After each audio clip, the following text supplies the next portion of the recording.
Hai semuanya, perkenalkan nama saya Filianital Zahra dengan NIM 250810101150. Saya dari kelas Pengantar Sosiologi dan Ekonomi Politik kelas E. Jadi, saya di sini akan menjelaskan tentang bab 7 yaitu tentang jaringan.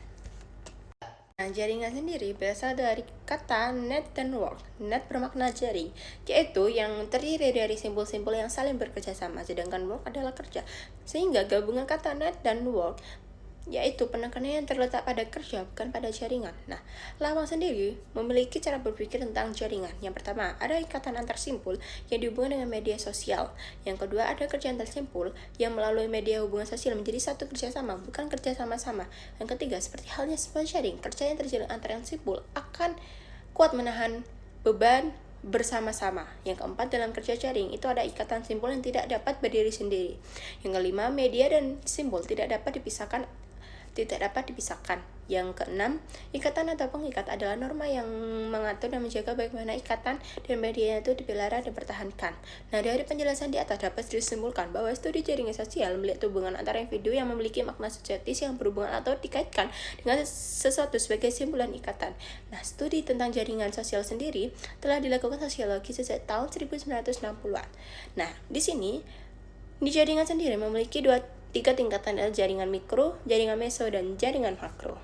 Jadi guys, yang pertama kita akan membahas tentang jaringan mikro. Jaringan mikro merupakan bentuk jaringan yang dapat ditemukan dalam kehidupan sehari-hari. Jaringan mikro sendiri memiliki tiga fungsi, yaitu sebagai pelicin, sebagai jembatan, dan sebagai perekat. Sebagai pelicin, jaringan sosial merupakan berbagai kemudahan untuk mengakses bermacam barang atau sumber daya langka seperti informasi, barang, jasa, kekuasaan, dan sebagainya. Sedangkan sebagai jembatan, jaringan sosial pada tingkat mikro dapat memudahkan hubungan antara satu pihak dengan pihak lainnya. Sebagai perekat, jaringan sosial antar individu memberikan tatanan dan makna pada kehidupan sosial. Nah, jaringan meso sendiri adalah hubungannya dibangun para aktor dengan di dalam kelompok sehingga terbentuk suatu ikatan, maka dapat disebut jaringan pada tingkat meso. Nah, jaringan meso juga memiliki tiga fungsi, yaitu pelicin, jembatan, dan perekat. Fungsi pelicin dari jaringan sosial pada tingkat meso dapat dilihat dari berbagai kemudahan yang diperoleh para anggota untuk mengakses bermacam barang atau sumber daya langka seperti informasi, barang, jasa, kekuasaan, dan sebagainya. Nah, fungsi jembatan pada tataran meso jaringan dapat dilihat melalui daya hubung atau kekuatan relasi yang dimiliki seseorang karena keanggotaan pada suatu kelompok itu dipergunakan dalam jalan kehidupan. Yang ketiga, fungsi perekat dari tataran meso. Jaringan yang dapat melalui kemampuan kelompok sebagai suatu entitas objektif memberikan suatu tatanan dan makna pada kehidupan sosial. Nah, jaringan makro merupakan ikatan yang terbentuk karena terjalinnya simpul-simpul dari berbagai kelompok. Nah, di jaringan makro sendiri lebih berfungsi sebagai jembatan yang menghubungkan antara beberapa kelompok. Nah, selanjutnya adalah pendekatan jaringan sosial. Di pendekatan jaringan sosial terdiri dari dua, yaitu pendekatan analisis dan pendekatan preskriptif. Pendekatan analisis memiliki pola informal dalam organisasi. Pada dasarnya, area ini memiliki kerangka pemikiran yaitu hubungan informal sebagai pusat kehidupan politik. Jaringan juga memperhatikan tentang bagaimana lingkungan di dalam organisasi dikonstruksikan sebagai alat penelitian formal untuk menganalisis kekuasaan dan otonomi terdiri dari struktur sosial sebagai suatu pola hubungan unit-unit sosial yang terkait dengan individu sebagai aktor yang bersama dan bekerja sama yang dapat mempertanggungjawabkan tingkah laku mereka yang terlihat.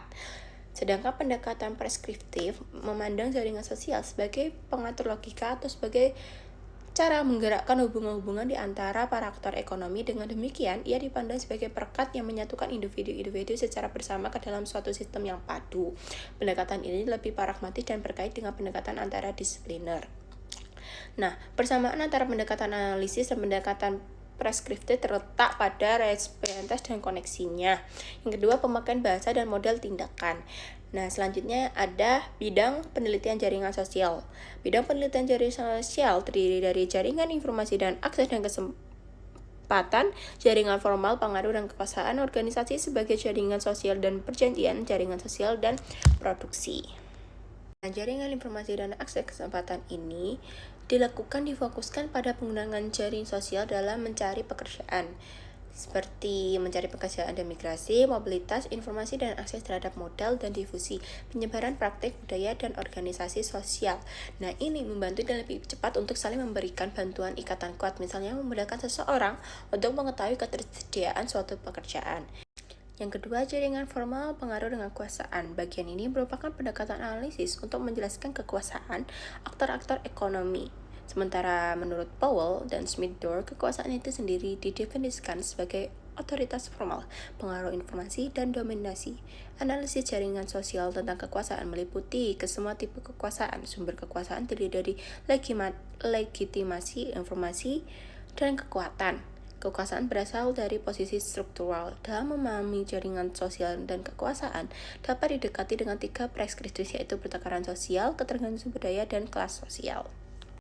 Nah, pertukaran sosial meyakini bahwa meskipun individu silih berganti datang dan pergi atas tampak kekuasaan, namun distribusi kekuasaan dan posisinya akan tetap sama. Sedangkan jaringan sosial dan kekuasaan formal dapat perspektif pertukaran sosial seperti telah dijelaskan. Aktor merupakan pertimbangan keuntungan yang lebih besar daripada biaya yang dikeluarkan. Sedangkan perspektif tergantung sumber daya biasanya membahas tentang posisi suatu perusahaan dalam satu jaringan. Suatu perusahaan akan punya serangkai dari hubungan-hubungan dan akan diikat oleh hubungan-hubungan lain seperti posisinya dalam sistem jaringan yang lebih luas. Sedangkan preskriptif kelas sosial dalam analisis jaringan sosial berlandaskan suatu argumentasi bahwa hubungan ekonomi, politik, dan sosial di antara kelompok elit menciptakan suatu kekuasaan yang elit yang padu.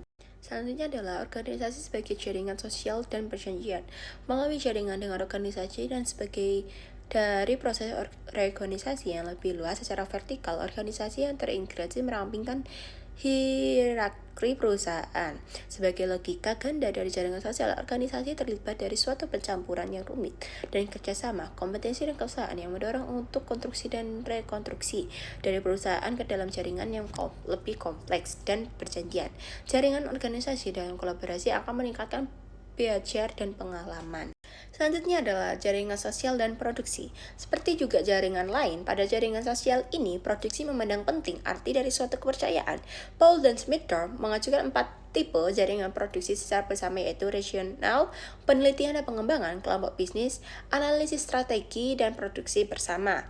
Nah, tipe regional merupakan jaringan sosial dan produksi yang berdasarkan atas lokasi, sedangkan tipe penelitian dan pengembangan merupakan jaringan sosial dari produksi yang berlandaskan atas kerjasama ilmiah. Sedangkan jaringan sosial dan produksi yang bertipe kelompok bisnis digerakkan oleh ikatan antara organisasi horizontal yang relatif egaliter berkombinasi dengan hubungan vertikal yang lebih hierarkis dengan landasan otoritas dan kebijakan. Sedangkan analisis strategi dan produksi bersama merupakan jaringan produksi yang lebih bersifat formal karena dibentuk atas persetujuan bersama untuk bekerja sama, misalnya joint venture dan subkontraktor yang jangka waktunya relatif pendek.